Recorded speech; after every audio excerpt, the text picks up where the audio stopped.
Welcome to the Vax Up Podcast, a podcast that shines light on health organizations, large and small, who use social technologies to get accurate vaccine information to their communities. This show is brought to you by the Bay Area Global Health Alliance and the Sabin Vaccine Institute, both members of the Alliance to Advance Health Online. Vax Up is produced by the team behind A Shot in the Arm podcast. And now here's our host, global health strategist and advocate, Ben Plumley. Hello.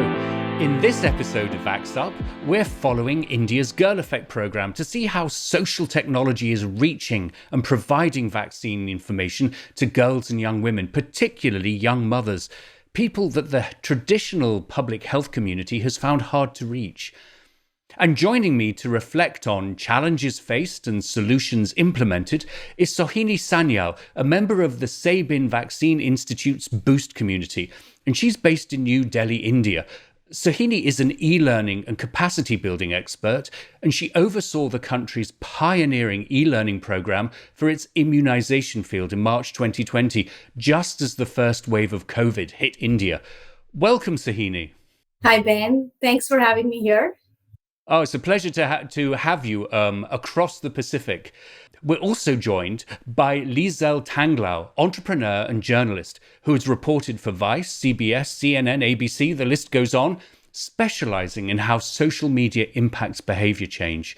She is the chair of the COVID-19 task force of the US Filipino Young Leaders Program, and she takes on the overall program's presidency in 2022. Good evening, Lizel. Happy to be here, Ben. So let's see and hear the challenges faced by Girl Effect's content creators in India as they developed a vaccines outreach strategy for girls and young mothers.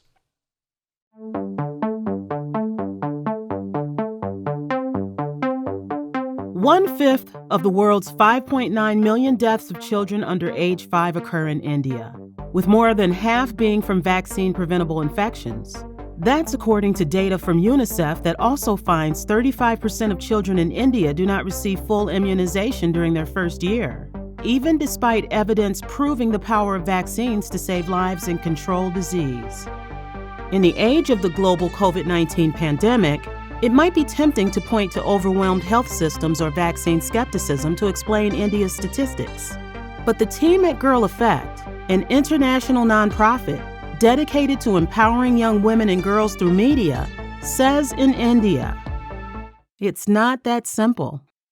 My name is Sandhya Ramakrishnan. I am the global marketing lead at Girl Effect.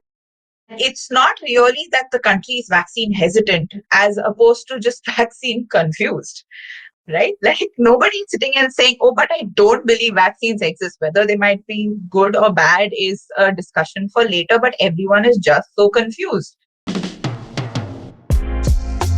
India, in fact, has a history of successful immunization drives against childhood diseases that have driven down infant mortality rates over the past 50 years. But the COVID-19 pandemic threatened that progress. We realized that conversations around routine immunization for kids was just not happening because everything centered around adults getting vaccinated for COVID or just what was happening around. According to a study funded by the Johns Hopkins Maternal and Child Health Center in India and the Indian Academy of Pediatrics, vaccination facilities in the country saw a more than 50% drop in children and families seeking vaccinations between April to June 2020. A red flag that called for innovative ways to strengthen vaccine communications amid the pandemic. Hello, I'm Sneha Chaturvedi. I'm the content lead at Girl Effect India. इस मासूम का दोष सिर्फ इतना है कि उसे polio की दवा हर बार नहीं पिलाई गई. So usually vaccination campaigns are run fairly centrally. A lot of, in fact, the communication is led by the government. And of course, when it's a government-led communication, it speaks about, how it benefits the village, how it benefits the community. Don't leave a single child behind. It can be a bit one size fits all, which we know doesn't really work, right? That's why Sneha says Girl Effect, in partnership with Gavi, the Vaccine Alliance, set its sights on a segment of the population that's been tough to reach. Young mothers living in zones with lower vaccination rates, including those in the Hindi belt. We're talking about very young mothers, mothers in the age groups of 18 to 24, 25. They're still leaning on their mother-in-law for a lot of decisions. This isn't someone who's in many ways a fully formed adult herself. To gain insights into the target audience, Girl Effect held public conversations on Facebook and deployed a team of technology-enabled girl ambassadors, also known as TIGA, girls who were given mobile phones and trained to use them to gather data from peers in their regions. The research revealed unique hurdles. One of the core things we learned when we did a lot of research was that vaccination-related decisions are not taken by the individual alone. It is a family decision. There are multiple stakeholders. I think women don't experience a high level of perceived control when it comes to whether or not it's just their decision to take. One content creator working with Girl Effect says some of the findings surprised her. My name is Srijoni Nag. I was associated with the Girl Effect campaign as a writer and a director. They told us exactly what people think, what people are thinking in those areas and in certain sectors of India. Simple things like, I don't want you to go and get the child vaccinated because you are the woman of this house and you need to do your household chores, and I think you're just evading your duties. Maybe that's why you want to go on a holiday and get your child vaccinated. Boom, that was like bonkers to me. I was like, okay. With no precedent to follow, the Girl Effect India team worked to develop a 3-month campaign that could capture the attention of this elusive target audience. A puzzle that global marketing lead Sandhya says they were determined to solve. What do you do when your question is that you need to talk to the girl who usually doesn't speak, who usually doesn't see herself, who usually is not the ones any of them speak to, none of the platforms speak to, none of the brands speak to? How do you then use Facebook and Instagram or TikTok or anything else to find who she is? Because you also don't want to break into her privacy. You also don't want to talk to her if she doesn't want to talk to you. So there are so many things to really figure out. So it's not just vaccine access. It's about how far we have got in ensuring women are treated equally in society and how we provide services to young women who themselves have become mothers and their kids. Well, Sahini, thinking about these challenges, you with the national program e-learning modules for vaccinations and the training that you provided for vaccinators, you saw the need to encourage and promote engagement with health workers. Could you talk a bit about those challenges? Absolutely. So Ben, it's interesting we're talking about Girl Effect, and one of the things that personally I'm really very proud of in our work that we did is that we created these learning modules for the health workers in India who are largely females, who are largely women. So these challenges that we just saw, they face themselves as well. They're health workers, but they face similar challenges of, let's say, having to depend on family members, having to depend on others for getting access to information, to their learning, etc. So yes, we did see certain challenges here as well.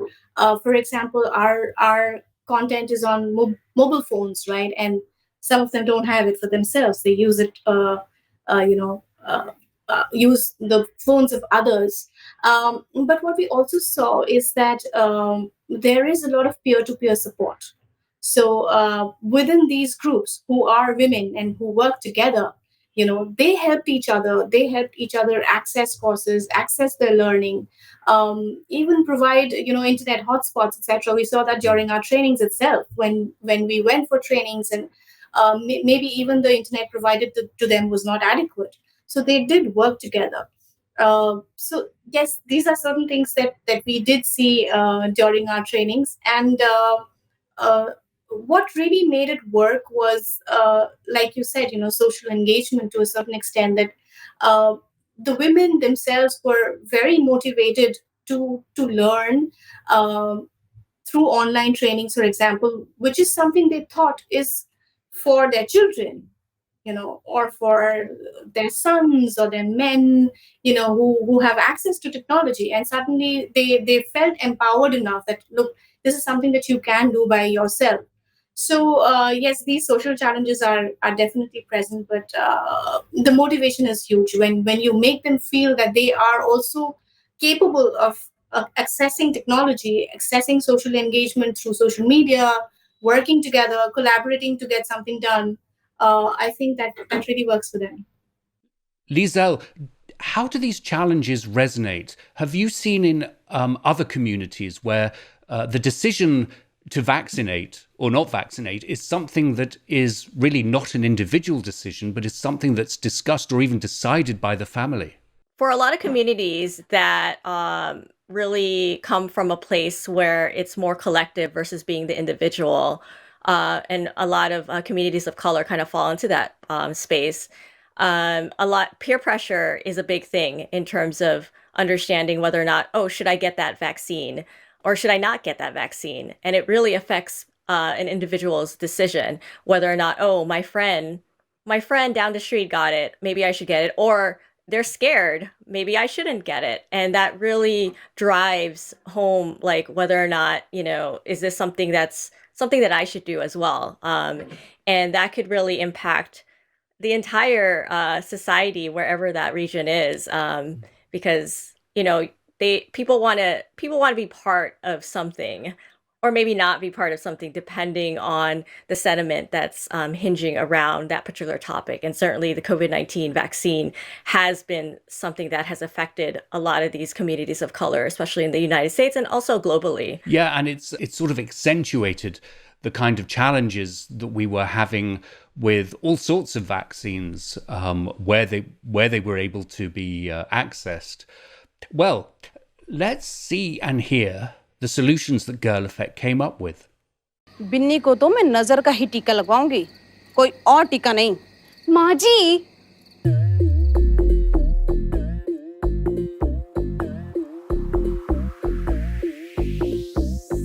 हमरी माँ जी माना बिन्नी से करते हैं प्यार, पर क्या कर पाएंगे जब बीमारी करेगी उस पे वार। क्यों करना है हर बीमारी का आपको यूं इंतजार, टीका लगा के बिन्नी बनेगी सुरक्षित और तैयार। टीका विका है सब बकवास, लोगों का है कहना, घरेलू नुस्खे ही है ताकत का असली गहना।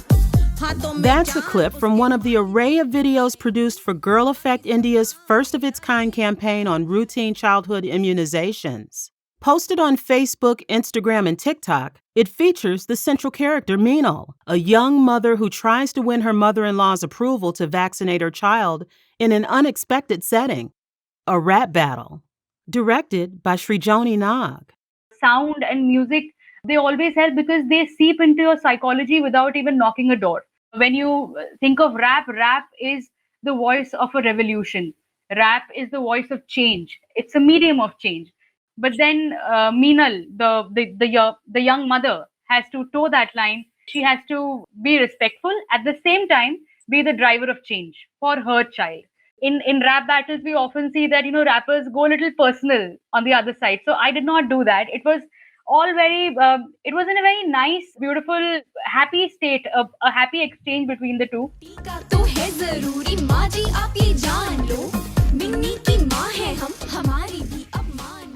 Other creative segments include comedy skits of family discussions in Meenal's household and WhatsApp chats between Meenal and her friends, all modeling what real conversations on childhood vaccinations could look like in the life of a young Indian mother. अरे भाई लड़कियों कहाँ busy हो बे सब? अरे दुष्ट, ये हमें तुमसे पूछना चाहिए। हाँ यार मीनल, कहाँ हो तुम? एक नई नवेली माँ कहाँ बिजी होगी यार? एक तो ना तुम कभी पुरानी नहीं होती, कभी नई नवेली बीवी, कभी नई नवेली बहू। But Girl Effect's work didn't stop there. As COVID-19 infections surged across India, the team saw an opportunity to expand those conversations toward dispelling myths and tackling fears about the COVID-19 vaccines. Suddenly, vaccine was a very common word. Vaccines are not going to be like top trending topics in the last decade on the internet before COVID, but suddenly they were, and it felt like an excellent opportunity to capitalize on the fact that people were thinking about vaccines. Like, we knew it's going to be bad. So it made sense to at least try this. It felt like the right time to try and talk to these young women and say, we get your fear. And a lot of the content actually did that.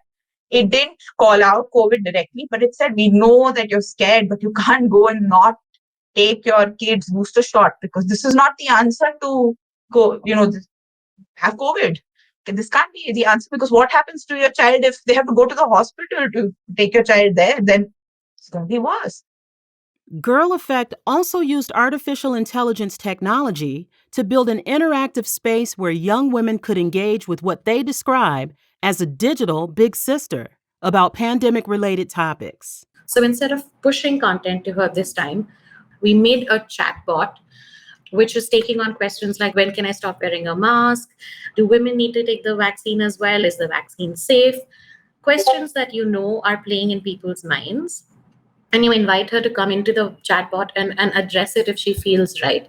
I think we've just been cautious and considerate about the fact about where we do the conversation with her this time around, recognizing everything else that's happening in the media world around her. So, how effective has Girl Effect India's effort been in increasing favorable attitudes toward vaccines? Data from a survey taken from October to November 2020 showed the needle had, in fact, moved. More than 84% of the 3.5 million women reached by the content during the survey period believe that missing a vaccine dose will impact a child's ability to fight life-threatening diseases. There was a 3.8 percentage point boost in perceptions that vaccines protect children from disease. And those in areas with the lowest vaccination coverage showed a 4.2 percentage point increase in perceptions that doctors and health workers have the most accurate information about vaccines. While there is more work ahead, these were results the team could celebrate. Then Sandhya and Sneha, they came back to us and said, a lot of mothers are commenting and they are saying that, we got our child vaccinated. Thank you to your videos. We've made our mother-in-laws and we've made our father-in-laws see your videos, and that has helped and they have agreed.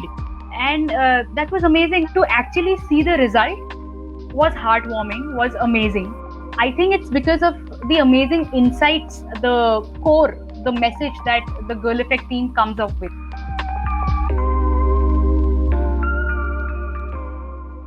So, rap and public health, it's the new language. It's amazing that you can empower and portray the young mother as someone with agency while not vilifying her mother-in-law. Sohini, Girl Effect uses rap. In your e-modules, you use games and certificates to promote the sustained engagement of your audience. When did you realize that these sort of innovative tools would be needed to appeal to healthcare workers? So Ben, I think we realized it quite early on in our content work. The reason being that we were trying to do a training through an online mode, and most of the health workers here are used to being in a traditional classroom setting for their trainings with an instructor leading their trainings. And some of the feedback that we had received was that sometimes the trainings are not very engaging. It's just somebody talking to us and that's it. I come from a corporate training background, so we've been using online training for decades now. And I know that even we have this tendency of logging onto a training and then just letting it, play through. So it was always on our mind that we need to give them something that will keep them engaged, have them give some interaction, some input to what they're learning. And again, coming back to our context of women, their social context around them, the background that they live and work in. So we chose games that very closely reflected their work settings, their village settings, the kind of people they would see around them. So I think that added to the fact that they wanted to play these games. So we did not, for example, use something like those coins that you run on the train and then you keep getting those coins. Not something like that, because it's not something identifiable for them. So we would use, let's say, for example, a village fair that this health worker wants to go to with her child. And it's a situation where we say, look, if you can answer these questions correctly, you get a free ticket. You don't need to pay for getting into the carnival, So things like that. Or maybe somebody's waiting for vaccines to come to a session site. And if she answers the questions correctly, the vaccines are going to come, or she's going to have a shortage and she has to go and get them herself and things like that. So, yes, Ben, I think you... No, I was going to ask, had you ever thought of using rap? Oh, okay. So no, that was great. I mean, that's something really nice that I just saw in the video. Again, there is a tradition of using music. We have street skits, drama. We have another project where we've used drum beating, drum beating that happens in India, which really carries very well through the distance. And we used it in hilly terrains where it's difficult for health workers to go to each house. So yes, we know that music does help, but this is great. I mean, this is the modern touch, I think, that would appeal to younger health workers or younger communities rather than a very traditional kind of music and art that we are used to seeing.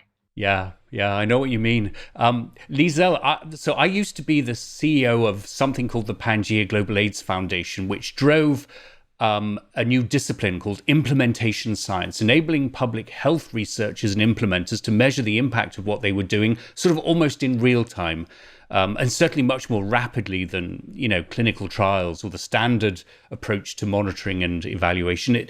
But it seems to me that Girl Effect is reflecting what's going on in social media to take this to a whole different level. Can you explain how the tech industry is transforming the way in which we measure what we do? Yeah, the tech industry is really getting at the heart of any successful messaging campaign. It's really meeting where the audience is at. And I think Girl Effect really illustrates that with a lot of the different videos and campaigns around promoting the vaccines. I love that they really took a very factual situation that is very relatable to anybody that's a member of that community and made it very accessible in a way that speaks to that community. And not only that, but really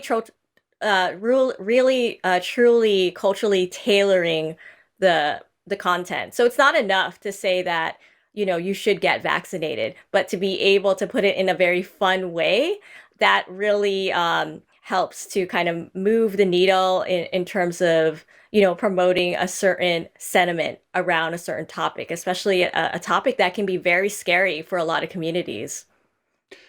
Absolutely. And, in our last episode, we were joined by the founder of the Vaccine Confidence Project, Professor Heidi Larson, and she said something extraordinary. Our KPI, our key performance indicators need to be about trust rather than, how many jabs we get. And it seems to me really incredible that there is this revolution happening online about how we measure what we do. How are you seeing it, Liesl, in sort of other settings? In terms of the measure of success, I think it's not just, page views or shares or things like that. I'm really seeing the impact of just conversations happening among the most vulnerable of members of a certain community. Like the fact that you may come up with a PSA campaign around vaccines.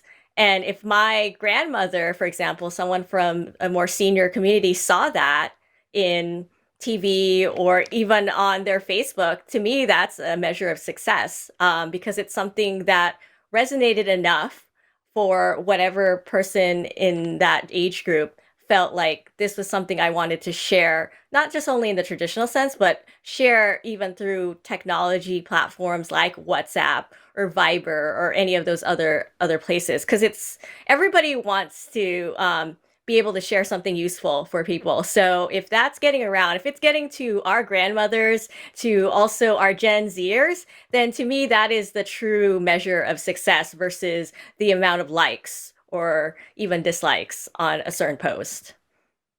Yeah.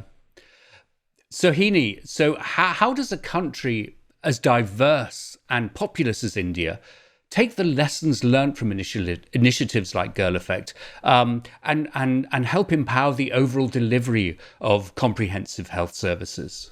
So Ben, I think one of the things that I liked is, when we were watching the videos, how the team from Girl Effect said that, one shoe doesn't fit everyone, right? So that's very much the case in India.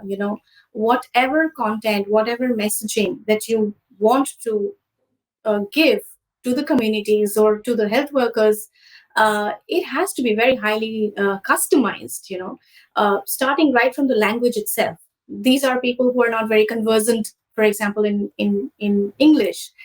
So you saw the ad, the TV ad, which was in Hindi, for example. So that's where you start in terms of the language. And then, of course, there are all these cultural nuances, So, for example, when we were building our content and we were working in 3 or 4 different states of the country, we also got feedback saying, look, our healthcare worker, the sari she wears is not this color.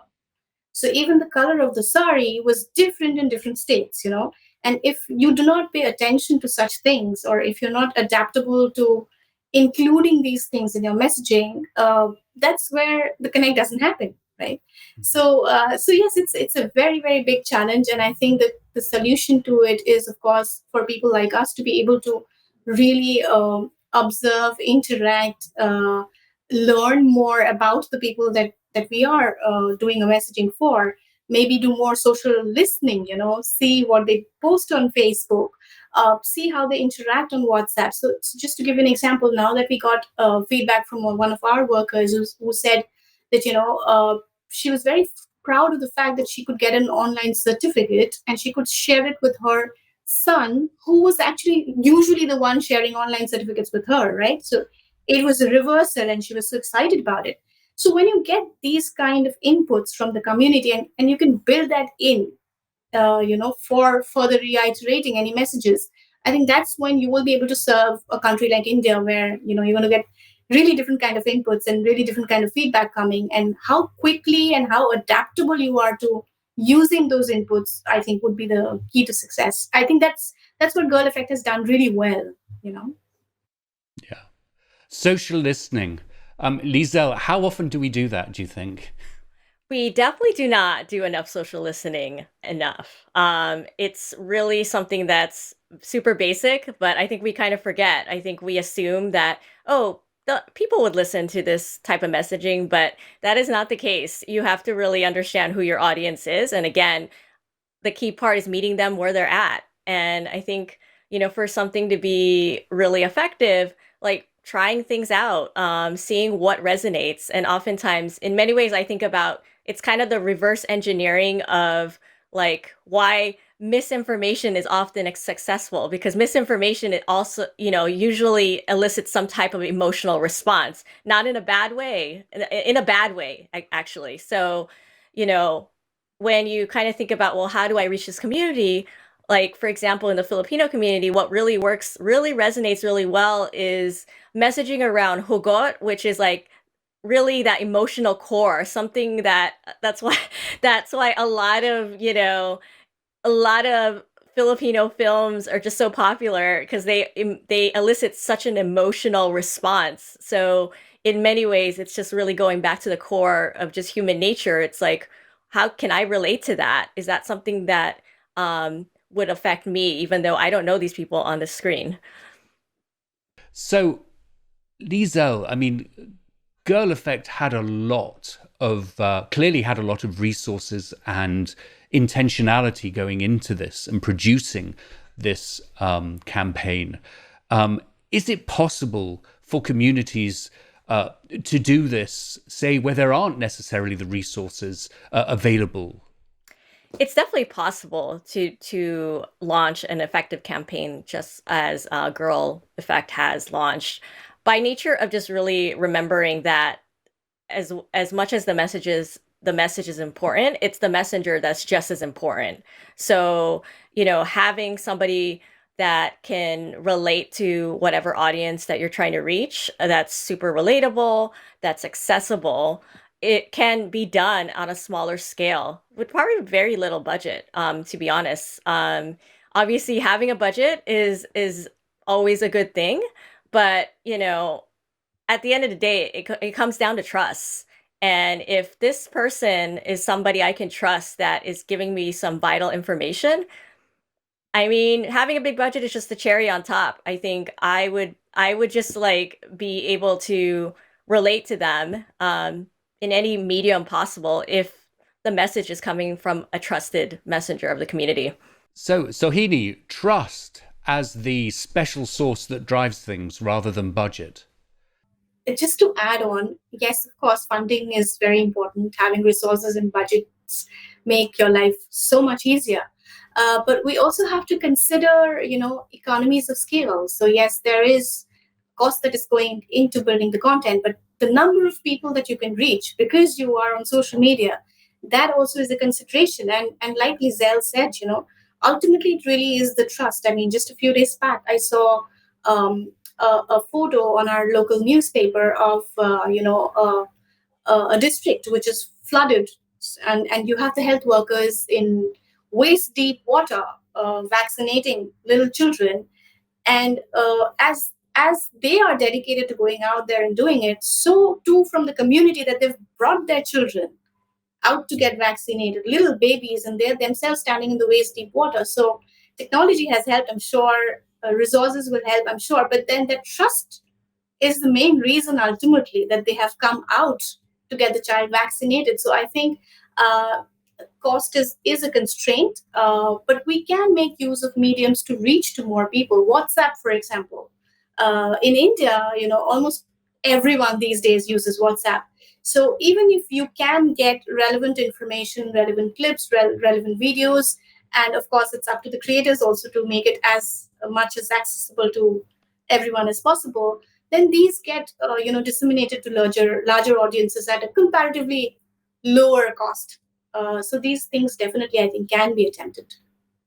I did have one comment though. I think it's fascinating that the vaccination rates in India are that high. I was actually pretty shocked, given it just kind of illustrates the inequality of just access to vaccines. Where here in America, it's just like we're like trying to get people to get vaccinated, and we still are just hitting this wall of resistance. And it's very similar in the Philippines too. Well, in the Philippines, it's a little bit different because there is a historical mistrust of the government, especially with the dengue vaccine, that whole thing in 2017. So I think it's just fascinating to hear that and even just see this campaign there. See, I was going to give a shout out to the Indian health system. I mean, in our health system, I think vaccination is one of the most strong programs that we have. So it's been going well for many years. And I think even for COVID, initially we thought that it's going to be really difficult to get such a huge population vaccinated. But we don't always see very strong vaccine resistance. It's more really to do with people being able to communicate to them, answer their queries, talk to them. And the more that is done, I think they do pick up on the vaccination rates as well. See, that's a story that I don't hear that often. It's usually the other way around. So I think, what can we learn from your public health system to import it to the other places around the world? I think is fascinating, and I think there's a lot to learn there. Maybe Ben will do a show on this. It's really close to my heart because, of course, just as India gets independence back in the 1946, 47, Britain gets a national health service, and it is extraordinary to me that this is not adopted more widely. But yeah, there's definitely a show in this, and I think the three of us could have a really interesting conversation about that. Well, the fact that you have data that kind of where your levels are at, for us, at least in the Filipino community, this is why we're trying to do a survey that we're going to launch later this month. Like, we know anecdotally there's some vaccine hesitancy, but we don't have pure data, And I think it's just, to me, it's like, it's fascinating to me. This is a story that the mainstream media has not told. So, like, this is great to hear. I learned a lot just being here. So, as we wrap up, in each episode, we ask our guests what's catching their eye in the world of digital media and social network platforms. Sohini, what's appealing to you at the moment? So in terms of what we saw from Girl Effect, I think what really stood out to me, towards the end, there was this clip where there was this battle of rapping going on. And the last line, because I could understand the language, it says, you are the grandmother and everything, but do listen to me because I'm the mother of the child. And I think that's a very, very powerful message to finally go out to these young women, So that really stood out to me. And the fact that they are innovating, they're using, modern ways of, communicating, I think that really stood out to me because especially in the COVID era, the face-to-face interaction has really stopped because India also had a very, very strict lockdown, and even when health workers did try to go and speak to the community, speak to these young mothers, it was not possible, because there was no transport, for example. So they did come up with this in a very timely manner. That also stood out to me. And making use of any and every sort of way to reach the audiences. The chatbot was a great idea. I like that, rather than just a one-way download of information, they're answering questions. So yeah, these things really, really stood out for me from the videos that we watched. And Liesl, as you're looking at the broader field of technology and social media, social technology, what's interesting you at the moment? What's old is new again. The rise of audio platforms is nothing new. Even things like TikTok or Instagram Reels, any of those video platforms really have roots in kind of just very deep cultural celebrations of just expressions, right? It's just these platforms have allowed more accessibility across and made it fun, having the ability to come up with a fun dance and just joining in. I mean, that's nothing new. It's just technology kind of has helped push that along and put it in the hands of a lot more people than we've ever seen before. Well, let me thank you both so much for joining us and sharing your expertise and insights around the Girl Effect program in India. Thank you so much. Hope you enjoyed this episode of the Vax Up podcast. If you'd like to learn more about the topics discussed in the show, please check the show notes or visit us on our website at www.vaxuppodcast.com. You can also find us on Facebook, YouTube, Instagram, and Twitter at Vax Up Podcast. And please consider subscribing to our podcast on Apple, Spotify, Google, or on your favorite podcast platform. The Vax Up Podcast is produced by Hunuvat and NewsDoc Media. Writer and producer is Troy Espera. Graphic design by Michael Jarrett. Narration by Sherry CB. And the executive producers are Eric Espera and Ben Plumley. Thank you, and see you next time.